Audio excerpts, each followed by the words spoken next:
الأخبار الموجزة ليوم الأحد. تم توقيع اتفاقية توريد الكهرباء لعام 2023 بين شركة الكهرباء الأفغانية وشركة الكهرباء الوطنية الأوزبكية.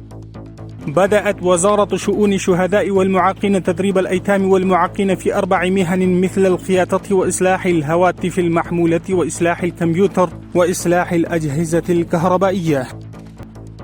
تم تقديم المساعدة ل 2416 أسرة في مقاطعات نجرهار وتخار وبكتيكا وفارياب.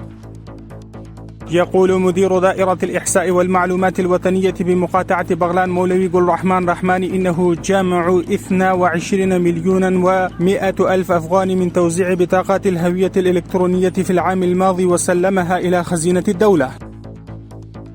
عقد وزير الزراعة والري والثروة الحيوانية اجتماعا مع المسؤولين المحليين في مقاطعة بغلان.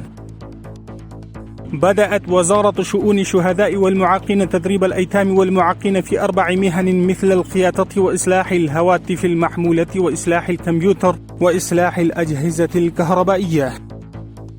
تقول المحكمة العليا إنه تم إجراء تعيينات جديدة بناء على أمر سمو أمير المؤمنين في محاكم مقاطعة هلمند. تقول البلدية كابول بدأ بناء الشوارع في القرية 16 للمنطقة الرابعة في العاصمة كابول.